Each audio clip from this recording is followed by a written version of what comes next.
Dobroveče svima. Dobrodošli na promociju poeme za decu Olalije ispred izdavačke kuće Bedem. Mladen Milosavljević sa moje desne strane, autor ove poeme.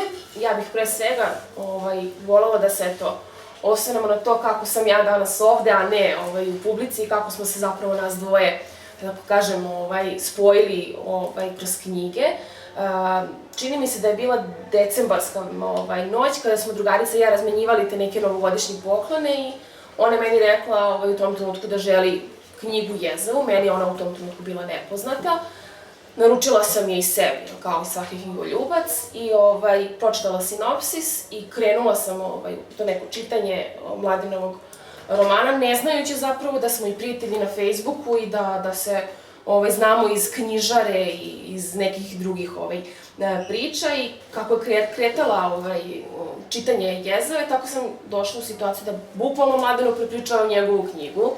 I tada sam, kada sam završila knjigu, shvatila da je Mladen pisac koji u svom tom romanu apsolutno daje pregršti motiva i simbola i daje materijala za jednu kvalitetnu književnu analizu dela i tako smo se zapravo spojili.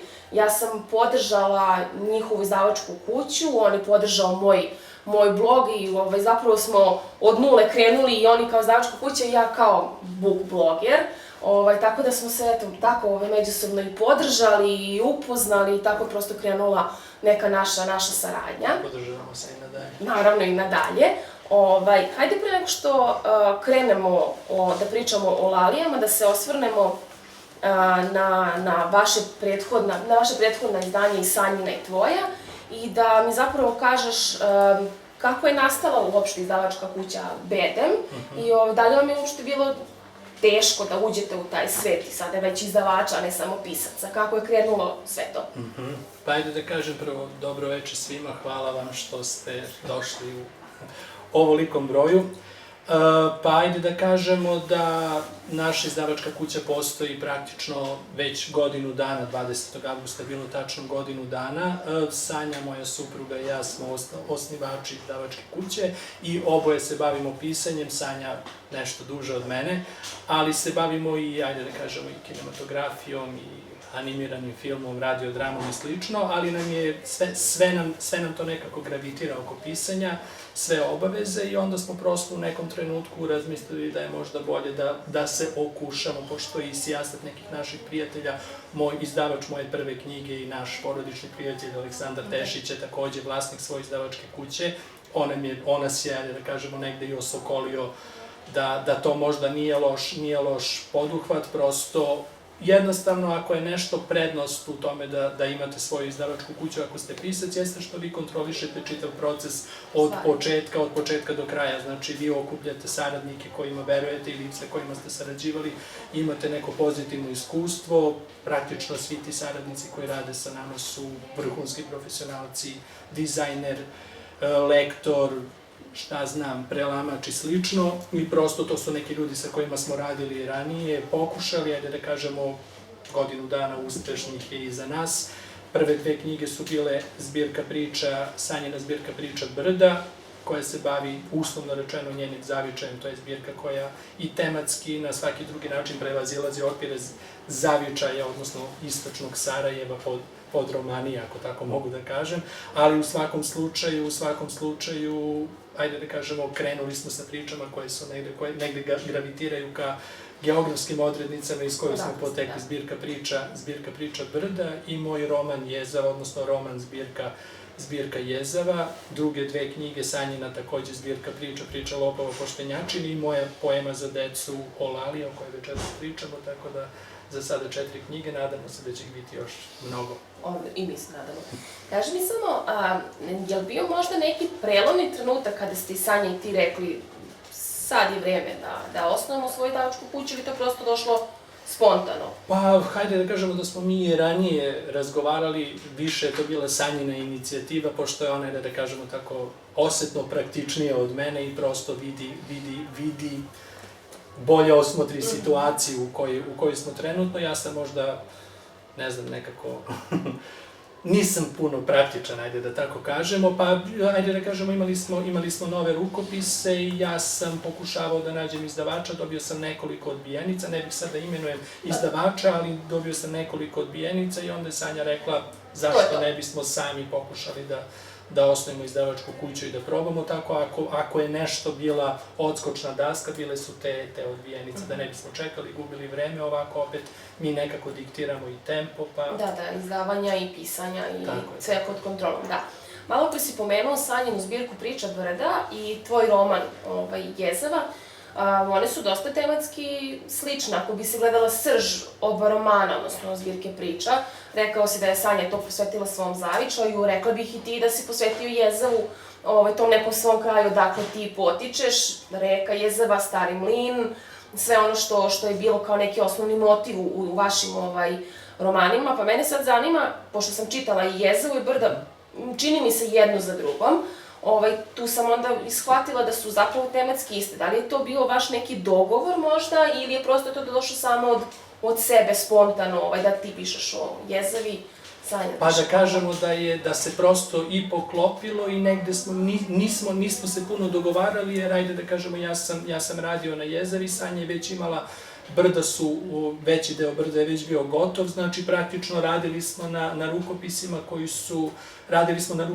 koji su eto bili igrom slučaja tematski slični. Ono što smo mi, ajde da kažemo, podešavali jeste broj poglavlja, Sanja ima 13, ja imam, ako se ne varam, 12, znači praktično samo za to jedno. Trebalo je da bude po 12, ali smo u Sanjinu zbirku bacili jednu priču ranije napisanu koja ima elemente fantastike, pa prosto to je možda jedina razlika, ali ajde da kažemo da se i nismo nešto dogovarali, nego prosto pogodilo se. Da, ispolo je tako kako jeste, da. A kaži mi ti kao pisac, je li imaš možda neke svoje rituale? Kako zapravo teče tvoj proces pisanja?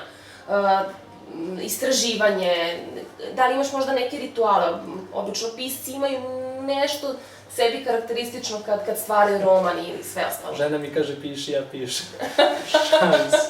Šalim se, pa imam naročito ako se bavite istorijskom tematikom kao što sam ja u svoje prethodna 2 romana, znači to su, ajde da kažemo, dominiraju elementi fantastike, ali možda u prvom malo više, u drugom malo manji, osetan je upliv istorije, nacionalne istorije i tog nekog, ajde da kažemo, okoliša, naprosto kad pišete u tom ključu istorijskog romana, vi morate da pročitate brdo knjiga, sve to mora da bude precizno što se tiče datuma i godina. Ja se bavim i etnologijom, tako da to negde prosto mora da se uklopi. Pre svega, jedno ogromno istraživanje. Znači, sve te knjige koje sam do sada objavio, odnosno ta 2 romana, i, ajde da kažemo, za ovu dečju knjigu mi nije trebalo toliko vremena, ali što se tiče, znači, puno iščitavanja građe, puno poređenja, puno prosto tih nekih podešavanja, drugih nekih rituala nemam, tako da, samo istraživanje. Da. Ovde sada nemamo i druga 2 izdanja, ali Jezava je takođe plava, a Brda su i Priče lopova poštenjačine su nešto naranđasto, jeste, da. Imamo sad s jedne strane tematiku koja je slična i korice koje su vam slične. Da li ste vodili računa o tom ili prosto i to došlo eto spontano? Pa, ajde da kažemo da je o tome računa vodio naš dizajner Andrija Jonić, koji je inače naš poznati pisac. On je prosto zadužen za taj vizualni identitet i on se trudio da to nekako, pošto smo samo nas dvoje, takav nam je dogovor da u našoj izdavačkoj kući, makar u ovoj nekoj početnoj fazi, budemo samo nas dvoje kao bračni par i da opet te knjige imaju i neke poveznice, ali i neke razlike, da svako ima neki svoj identitet koji je prepoznatljiv i što se tiče vizualnog i što se tiče, tako da, što se tiče korica, to je zasluga Andrijina. Da. Hajde sada da pređemo na ovu poemu. Ono što je karakteristično za ovu poemu jeste da si se ti dotakao jedne teme koja, čini mi se, tek treba možda da zaživi u književnosti za decu, to je ta neka disfunkcionalna porodica, odnosno gde u središtu ove priče zapravo jedan dečak koji se susreće sa tim nekim svojim problemima u porodici koja ne funkcioniše kako treba i pronalazi spas kod deke i bake gde je uvek najbolji to neko utočište, ali tako? Pomenula si kroz stihove ta neka njegova osjećanja gde mi kao čitaoci možemo da se saosetimo sa njim. Koliko ti je bilo teško da to preneseš, da tu disfunkcionalnost prosto uneseš u roman? Nije karakteristična toliko, ima je još uvek, ali prilično je to teška tema. Otkud to, u stvari? Ajde da kažemo da mi je inicijalna ideja vezano i za Olalije i za neke poeme koje će, ako Bog da zdravlje i sreće, doći nakon Olalija. Znači, mi smo zamislili jedan mini serijal od, za sad kako stvari stoje, nekih 10 ili 12 mini poemica u kojima će uvek protagonisti biti dečak koji ima neke probleme, ne znam, u ovom konkretnom slučaju to je problem disfunkcionalne porodice, u nekom drugom biće dečak koji se zaljubi i slično i on to rešava, odnosno traži odgovore u svetu oko sebe i najčešće mu odgovore daje deda kroz svoje priče i centar tih priča, odnosno razrešenje je uvek u ključu folklorne fantastike. Ovde je to priča o Olalijama, znači osnovna ideja, sad, ajde da kažemo da je disfunkcionalna porodica ovde okosnica, znači to je samo jedan problem koji je trebao da ti posluži zapravo, preko koga smo trebali da dođemo do onoga što je glavno, to je priča o folklornoj fantastici, u nekoj drugoj će biti nešto drugo, ali ajde da kažemo da je taj folklorno-fantastični ključ ono što je centralno. A koliko ti je bilo teško da pišeš za decu? S obzirom na to da ti je prvi roman bio potpunosti istorijski, jezava i opet imala elemente gde to si prosto bio ti, sa elementima folklorne fantastike, mitska bića i sve ostalo, i onda si prosto napravio iskorak u nešto, ostao si ti svoj u jednom delu koji je zapravo i bitan u ovoj poemi i ona zbog toga i nosi taj naziv, ali ima li razlike? Da, u čemu je ta razlika i je li ti bilo teško da pišeš za decu? Šta je teško? Za nas, za njih? Bilo mi je puno lakše da pišem u stihu iz jednog prostog razloga, prosto imam iskustva, nije mi ovo prvi put da pišem, objavljivao sam pesme i ranije kao puno mlađi, ajde da kažemo, kad se pesme i pišu u nekom školskom i ranom studentskom uzrastu, susretao sam se, ajde da kažemo, čitaoci su rekli da mi to ide od ruke, ali sam prosto u nekom trenutku posle prešao na prozu i Sanja i ja smo postali roditelji pre nekih 14 meseci, svakodnevni boravak sa detetom, bavljenje njime, čitanje Ježeve kućice, ne znam, 2000 puta za godinu dana i slično je prosto mogu li ja da pišem za decu, prosto probudila je ponovo ta neka stara interesovanja, ujedno i stara i nova i ajde da kažemo nije ni preterano, ne znam, ja sam poemu pisao neka možda 3 meseca nisam, kraće, oko da kažemo možda malo i kraće od 3 meseca, ali uz male prepravke i slično, za razliku od romana, prosto roman iziskuje proza opširnije i sve, ali prosto, ne znam, sad ne bih ja da pričam o tome da li sam uspeo sa ovim stihovima da ispričam priču ili nisam, jednostavno dao sam sve od sebe i išlo mi je od ruke. Nisam osetio neki napor kao što bi osetio prilikom pisanja proze. Da, romana za odrasle, da. Meni su generalno te dečje knjige na dohvat ruke, meni je to posao. Smatram da i njima to treba da budu okruženi i knjigama i da im to bude u nekom vidnom polju i sve to. Koja je tebi zapravo bila polazna tačka kada si ti pisao ovu poemu? Šta je bilo okosnica da stvoriš baš Olalije i celu tu priču?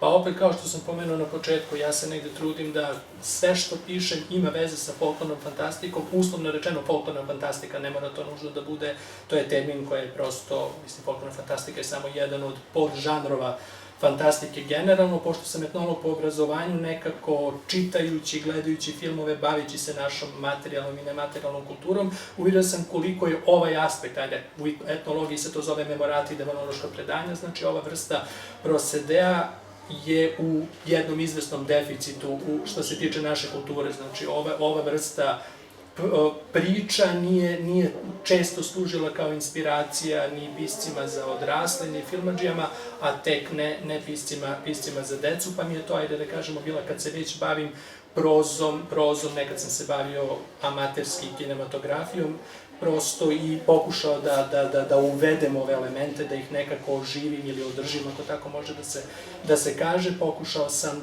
da u istom ključu pišem i za decu. uzor mi, evo, mislim, imao sam prilike da sarađujem sa gospodinom Dejanom Aleksićem, koji je verovatno trenutno jedan od naših najafirmisanijih pisaca za decu. On je pročitao poemu, napisao jedan kratak tekst koji smo stavili na korice. To mi je bilo onako, ajde da kažemo, odskočna daska i to me i vetar u leđi baš me onako fino obodrio, tako da planiramo da nastavimo i dalje slično. Da. Pored te, što smo rekli, disfunkcionalne porodice, ovo je roman u stihu, to nije, to u stvari poema, nije toliko karakteristično u dečijoj književnosti.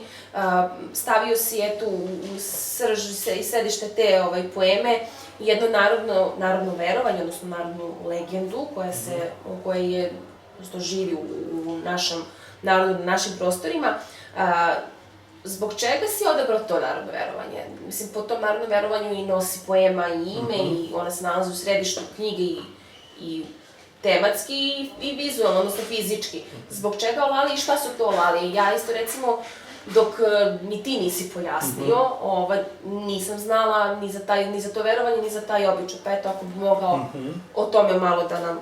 Pa Olalije su, prvo zašto baš Olalije, ajde da kažemo da sam za prvu knjigu želeo da iskoristim neko od tih fenomena, ako tako mogu da kažem, iz konteksta memorata i demonoloških predanja, koji je negde najučestaliji sad. Znači, ovaj motiv Olalija se stvarno puno puta pojavljuje u tim strašnim pričama koje se pričaju. Ja sam ih čuo u bezbroj raznih varijanti, neke su i zapisane u formi etnoloških zapisa, da tako kažemo.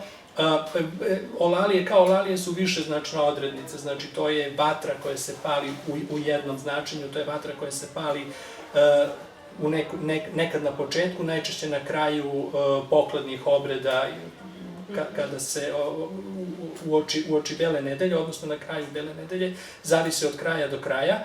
A ovo značenje koje sam ja iskoristio, Olalije su mitska bića koje se pojavljuju, koje presreću odocnele putnike i koje se najčešće predstavljaju tim odocnelim putnicima u formi svatovske povorke, povedu ih sa sobom, daju im buklju i sad u priči najčešće onaj ko sretne Olalije, on se prekrsti, u trenutku kad se prekrsti u ruci mu ostane konjska glava i vetar razveje ove svatove, tako da to je neki motiv koga sam potrudio da se pridržimo od početka do kraja i da ga pretvorim u stih.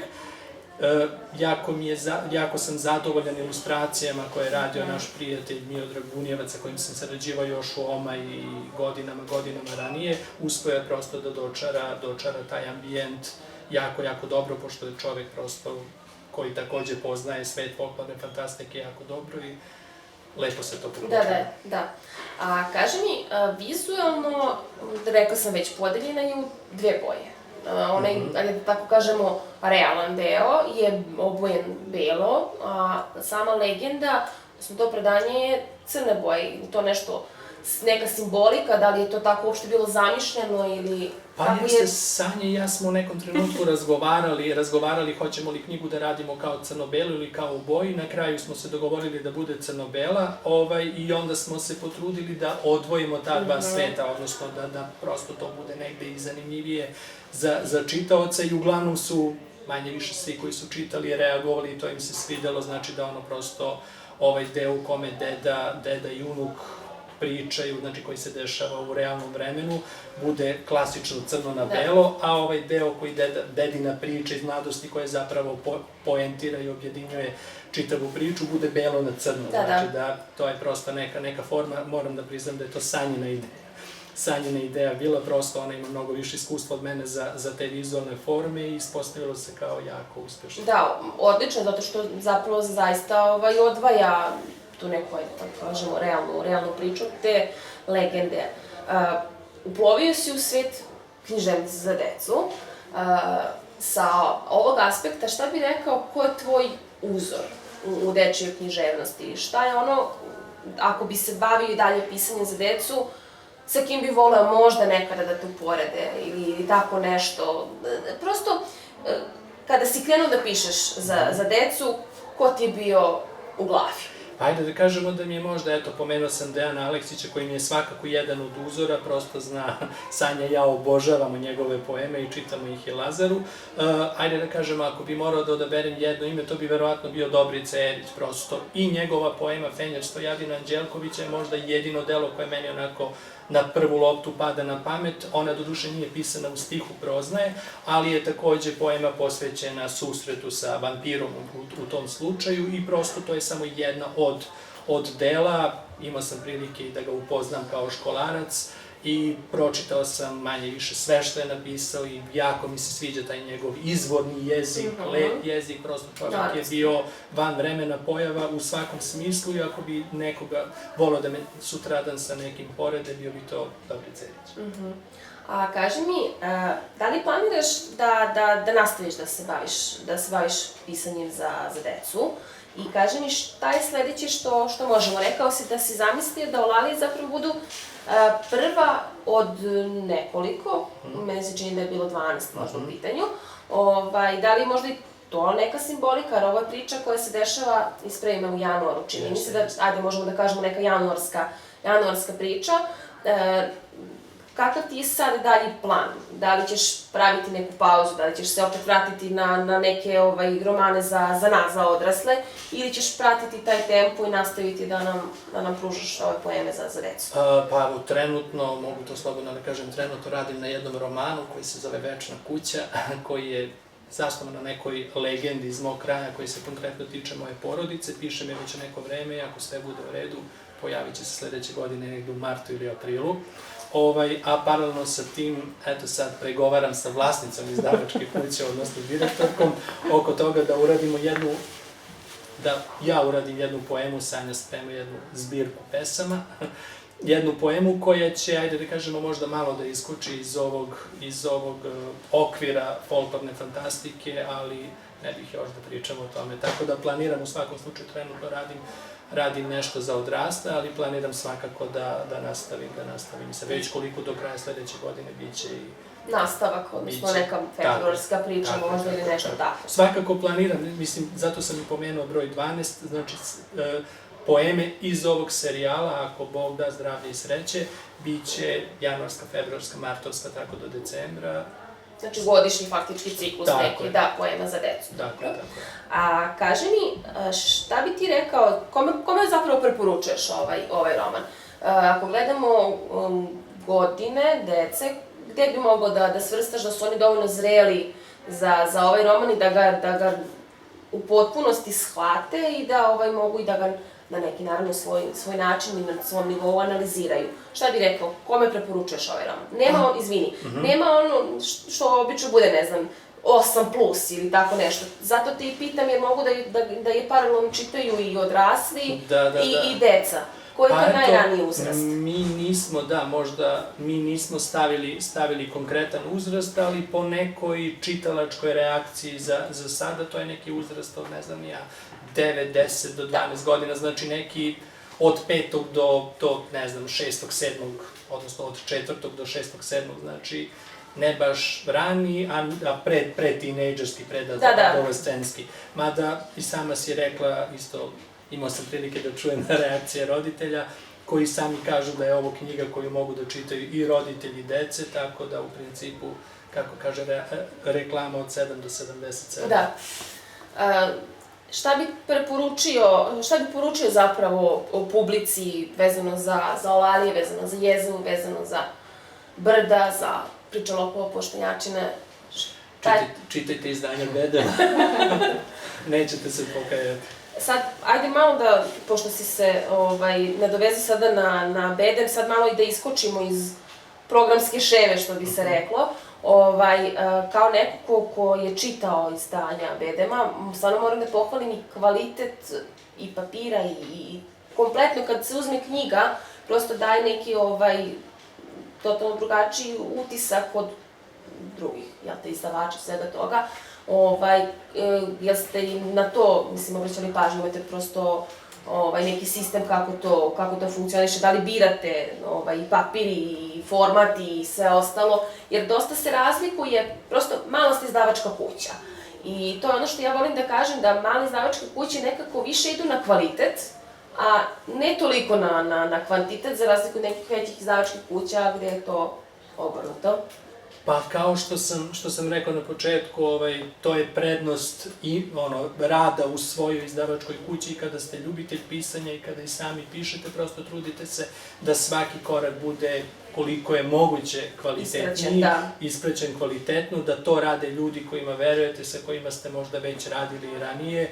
Eto, ta štamparija Mozaik iz Velike Plane u kojoj štampam ove knjige, nekada štampala časopis koji sam ja ko-uređivao, časopis Somaja, prosto štampali su i neka izdanja sa kojima smo sarađivali, jednostavno počevši od štamparije, počevši od, ne znam, pomenuli smo i grafičkog dizajnera i slično, svaki korak praćen, uloženo je puno ljubavi, pažnje, vremena, tako da drago mi je da se to vidi ako se vidi. Vidi se.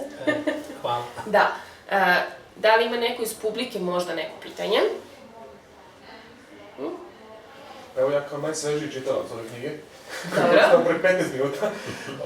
Samo jedno zapažanje. Sviđa mi se što si upotrebio neke reči koje nisu standardne. Mogu se naći zamjenu za njih, skaske, đulik, baglame, ostaju se reči koje su i arhaizmi i folklorne, tako da obzirom da je knjiga za decu, interesantno je što će verovatno i oni sami da se zainteresuju šta ovo znači, da pitaju nekoga šta ovo znači, možda čak i da pogledaju na internetu da nešto, tako da... Da produbljujem. To mi je skoro, sviđa mi se kao moment. Hajde da kažemo da je to neki zaostatak mog pisanja proze, prosto i u oba prethodna romana, volim prosto kad pišem da koristim obilje arhaizama, do duše jezava je, veći deo jezava je smešten u prošlosti, pa je prosto pisanje, korišćenje arhaizama neizbežno. Namerno nisam hteo da stavim rečnik manje poznatih reči, pošto je knjiga namenjena deci i voleo bih da oni sami, kako si sam rekao, kad naiđu konkretno na neku reč poput baglama, pitaju nekog od roditelja da se uspostavi komunikacija i da se malo priča i o knjigama i da knjige budu povod za priču. Ovo je bilo za pažnje, a sad pitanje, da li si razmišljao o tom nekom psihološkom delu knjiga, sad kad sam najavio da će biti više delova, više priča, da li si razmišljao o tome sa namerom da će neko dete da možda sebe pronađe u tome? Pa svakako, mislim... I da će možda naći neko rešenje ili da sasluša nekog ili da pita ili da nešto, mislim da u svojoj situaciji disfunkcionalne porodice ili nečega. Svakako, pa to je negde i poenta knjiga da se kroz njih preispitujemo sad, bez obzira da li je knjiga i učimo, bez obzira da li je knjiga namenjena nekom školarcu od 10 godina ili nekome ko ima 60 godina, poenta je uvek ista. Znači da postavljamo pitanja, da, kako kaže, natpis na proročištu Delfi Magnotise Uton ili ti upoznaj sebe, to je negde osnovni, kako bi sad rekao, zadatak svih nas, znači da upoznajemo sebe i ako krenemo da upoznajemo od malih nogu, manje će posla biti kad odrastemo. Da. Ima još jedan moment sad da se nadovežem isto vezan za poemu, to je ta figura učitelja, gde si možda negde i meni i svim mojim kolegama zapravo sugerisao šta nikada ne treba uraditi, a to je onako nekako dete sputati možda i čak i u rešavanju problema, jer ono je bilo u potpunosti iskreno i otvorilo se da prizna taj neki problem, a dobilo je zid. Tako da sam i ja na tom, recimo, delu baš onako zastala i kažem, pa možda je malo drugačije, ali sigurno ima neko značenje koje će nas odvesti posle i u verovanje i u razrešenje cele ove priče, tako da ima i taj, eto... Pa sličnu reakciju ima i ilustrator knjige Miodrag Bunjevac, koji je takođe učitelj, tako da... Da, to je to što ti kažeš, upoznaj sebe, baš si onako dao primer šta ne treba uraditi sa te strane kada si neko ko uči i vaspitava decu. Ili imamo još neko pitanje? Možemo da čujemo odlomak? Ajde. Ja baš ne volim da čitam, pogotovo ne svoje. Ne znam šta bih mogao da pročitam. Ajde, samo sekunda. Sad se me baš... Dedina priča. Evo, dedina priča. Ne znam sad koliko imamo vremena, ali trudit ću se da je čitam brzo. Imao sam možda 20 leta, godina više manje to ne znam. Išao sam kući sa neke mobe, bio sam više pripit neg trezan. Julska noć beše, vrućina strašna, ni otkud dašak vetra ne piri, kad na jedared usred šumarka nekakva pesma glasno zasviri. Naperim uvo, slušam i čujem, svirutska frula pesmicu ljutu, koraknem malo s puta u stranu, ali mi srce osta na putu. Neću da lažem, nije svejedno kada se usred gustog čuvika u gluvo doba po mrkloj noći začuju pesma civki vika. Od sela bejah daleko dosta, pomoći nigde ni s koje strane, hrabrim se zalud, hrabrost mi osta kraj neke suve vrbove grane. Odjednom sva se zasvetla šuma, pa dunu nekog vetra silina, tad oko mene zaigra kolo, a svu mi dušu obli milina. Pogledam, vidim, Bog me po selu, ori se pesmama svadba prava, na svima novo svečano belo, a mene neka okoli strava. Gledam i ćutim, čudu se čudim, odakle sve to odjednom tako, uštinem obraz ko kad se budim, mislim u sebi, naopako. Otkuda svadba u kasne sate, šta to sve ljudi da smisle neće, mislim se tako, a jedan svat me grli, pod nos mi bukli umeće. Nazdravi rode, za zdravlje kaže, valja se tako, adet je osto, prinese flašu pa se još naže, uzmi i popi, mnogo je prosto. Prihvatim bocu, posrnem bokom, ko da na sebi nakovanj nosim, podignem pogled pa šarnem oko, okolo sebe pogledom kosim.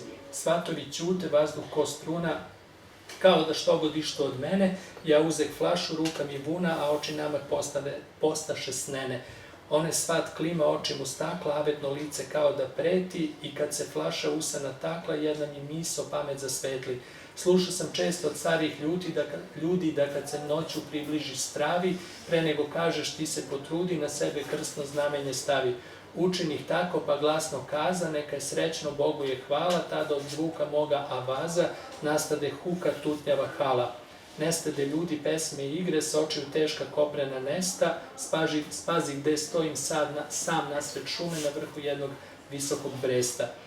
Kako sam došao na tu visinu, opet me svoga sastavi strava, namesto flaše iz koje pinu u ruci grdna kobilja glava. Gledam u bele satrule kosti, negde daleko lisica lanu, telom mi tinja tračak slabosti, a graška znoja sa lica kanu. I tako dalje, i tako dalje.